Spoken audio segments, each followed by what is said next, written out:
46 minutos pasaron de las 7 de la mañana. ¿Cómo vuela el tiempo, amigos y amigas? Cielo despejado en Mar del Plata. La verdad que parece otra estación directamente respecto de lo que hemos tenido los últimos 4 días.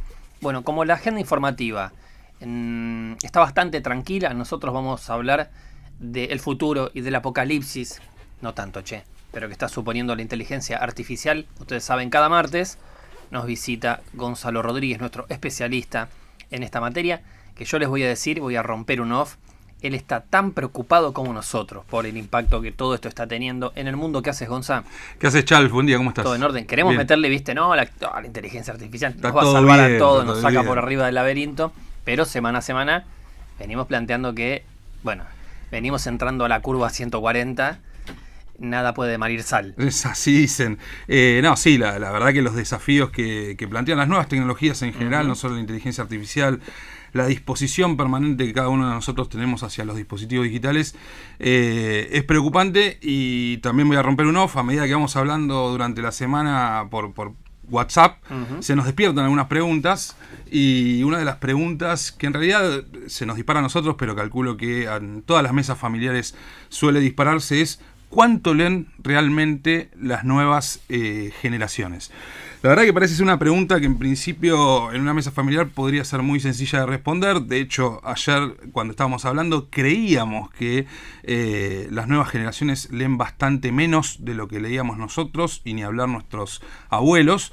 Pero lo cierto que, reitero, la respuesta no es tan sencilla, producto básicamente de una mutación cultural que estamos sufriendo. Indudablemente la lectura de todos a partir de la irrupción tecnológica cambió. Digamos, ya la imagen de esos chicos yendo al colegio con manuales de lectura, o los libros que se llevaban, en mi caso, mi generación, que nos llevábamos a casa por orden de un docente y empezábamos a introducirnos en el mundo de la literatura. Bueno, evidentemente eso ha cambiado con los dispositivos digitales, sin ningún lugar a duda. Y en realidad la primera respuesta es que las nuevas generaciones leen muchísimo más que nosotros. La realidad es que en términos de volumen, en términos cuantitativos, las nuevas generaciones leen muchísimo más. El tema está, en primer lugar, ¿qué es lo que leen? Un estudio muy reciente del Pew Research Center del año pasado indicaba que la generación de los baby boomers, ¿no?, aquellos que nacieron con posterioridad a la Segunda Guerra Mundial, tienen un promedio de lectura de 25 minutos, un promedio muy elevado de libros, estamos hablando concretamente. Diarios, 25 minutos diarios. Por el contrario, la generación Z, digamos, que es la generación que va desde aproximadamente el año 1994 hasta el año 2012, o sea, quienes nacieron en esa ventana de tiempo, leen aproximadamente unos 7 minutos. Y uno podría decir, bueno, ¿a qué se debe todo esto? ¿A falta de tiempo?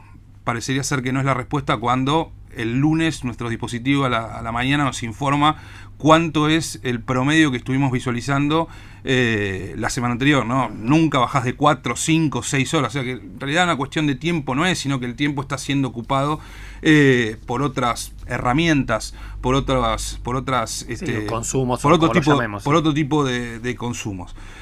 ¿Qué sucede? Los chicos, obviamente, las nuevas generaciones, lo que están leyendo son mensajes de WhatsApp, reels de Instagram y subtítulos de video de TikTok. Obviamente que esa lectura, repito, cuantitativamente es mucho mayor, pero ¿cuáles son los desafíos o por qué en realidad no se vuelcan al libro tradicional?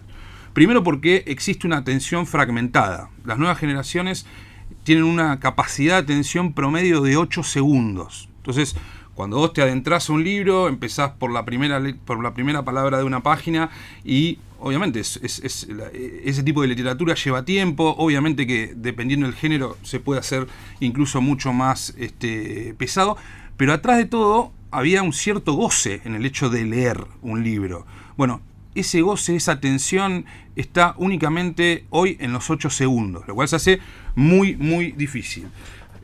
Por otro lado, las nuevas generaciones migraron hacia lo que es el audiolibro o el podcast. Hoy, una de las plataformas que muchos de nosotros tenemos en nuestros dispositivos, que vamos escuchando mientras vamos en el auto, básicamente lo que hacen es leer libros en voz alta. Vos sabés que en la Argentina no era un formato muy difundido. En Estados Unidos, por ejemplo, y esto lo leía en un texto que escribió Stephen King, un libro acerca de la escritura, un libro muy interesante que leí hace un par de años. Él, desplegaba o hablaba de sus métodos para escribir, ¿no? Para leer, y contaba que si, no sé, al año lee 50 libros, 10 o 12 de esos libros son audiolibros, es decir, aprovecha la hora que maneja todos los días hasta el laburo o hasta donde vaya para ir escuchando no un contenido aleatorio, sino 2, 3, 4, 5 páginas por día de audiolibro, y ahí sumaba un contenido en bloque, ¿no? En cuotas. Era una especie de lo que hacemos con Netflix. No era una práctica muy habitual en la Argentina. Con el podcast vos vas haciendo un poco eso. Lo que pasa que es más contenido, me parece, que generado para el audiovisual directamente, no la transferencia sonora de un dispositivo o de un libro más tradicional. Y después me acuerdo lo siguiente: hace 1000 años, en una entrevista que le hacía Mirta Legrand a Mario Vargas Llosa en un almuerzo, Vargas Llosa contaba un dato que jamás chequeé, pero que suelo repetir desde entonces, que el país con índice de lectura más alto del mundo era Islandia, que uno dice, ¿qué vas a hacer en Islandia sino escuchar a Björk, mirar un geyser y ponerte a leer? O si no, terminas armando una banda de death metal. Mucho margen no tenés. 53 libros al año, con lo cual hablaba de más de un libro por semana. Después de los países nórdicos venían los europeos, y muy atrás venían todos los demás. No sé si esas cifras son de vuelta actuales, pero... Acá yo tengo una cifra de la UNESCO. Pero perdón, cada vez que menciono en clase el dato 53 me miran los alumnos como diciendo... Es imposible, es como si les hablara de volar. Absolutamente. Y es un libro por semana, tampoco suena tan descabellado. Tampoco es una locura, pero vos fíjate que la UNESCO en el año 2023 decía, estadísticamente advirtió, que en Latinoamérica la gente lee 1,9 libros por año. De terror. Nada. Y en el caso de Argentina está por debajo de ese promedio, es 1,5. Ahora, indudablemente la tecnología, una vez más, en otro aspecto más de nuestra vida, nos vino a modificar, nos vino a mover el piso. Pero esto también tiene consecuencias positivas y negativas, como siempre hablamos de estos temas. La consecuencia positiva es que obviamente empieza a haber un acceso democratizado, un acceso mucho más alto a la literatura, ¿no? Comprar un libro no es algo que es barato o que es accesible para toda la comunidad, y con una conexión, con una mínima conexión, uno puede acceder a literatura o a libros clásicos en formato PDF o en lo que sea. Por ahí la consecuencia negativa de todo esto es que lo que se provoca es una lectura sucia, una lectura muy superficial, una lectura con muy poca comprensión, con muy poca profundización y con muy poca fijación de conocimiento. Cuando uno lee, y sobre todo cuando uno lee con una lapicera, con un lápiz al lado, rayando el libro, fija conceptos, que es básicamente el problema que estamos viendo hoy por hoy, sobre todo cuando los alumnos llegan a la universidad. Hay una falta de atención sostenida, una falta de foco, que hace muy difícil la incorporación del conocimiento o de conceptos. Y diría que uno de los grandes, corregime, pero uno de los grandes hits de la inteligencia artificial está siendo justamente el uso para resumir material largo, ¿no? Entonces, si de 200 páginas, te quedaban 10 en la cabeza, de 2 páginas, por ahí te queda también el 1, el 2, el 10%,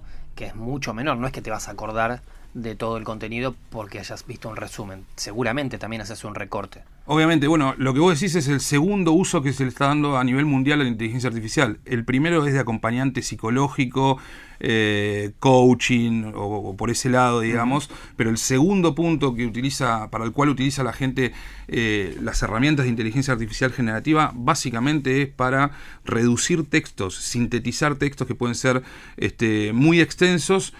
Y como ya lo hemos dicho columnas atrás, sobre todo el estudio del MIT, cuando uno utiliza inteligencia artificial generativa, se apagan zonas del cerebro y obviamente uno sale del paso rápidamente, porque lo que vos tenés es un resumen, te sirve para responder, te sirve eventualmente para sortear algún examen, te sirve para sortear algún trabajo práctico, pero la gran pregunta es, ¿qué queda detrás de eso? ¿Qué nos llevamos detrás de eso? Y lo que demuestran los estudios es que cada vez nos llevamos menos conocimiento. Panorama alentador, como siempre. Nosotros desde acá lo que vamos a decir es lean, muchachos, lean, que hace muy bien al espíritu, ¿sí? Compren libros, choreen libros, amigos que sepan que no los leen, mangueen libros que después no van a devolver. Es algo que me pasó a un amigo, te podría decir. Nada, es como nuestro IQ principal. Es dormir ya fue y agarren libros, que me parece que es espectacular. Gonza, gracias como siempre. Y me quedó rondando, vos ya te referiste al tema, lo del primer uso como acompañante casi terapéutico de la IA me parece increíble. Vos ya lo has planteado, pero es algo a lo que nos tendremos que volver a asomar seguramente en breve. Nos vemos la semana que viene. Hasta la semana que viene, Chalfa.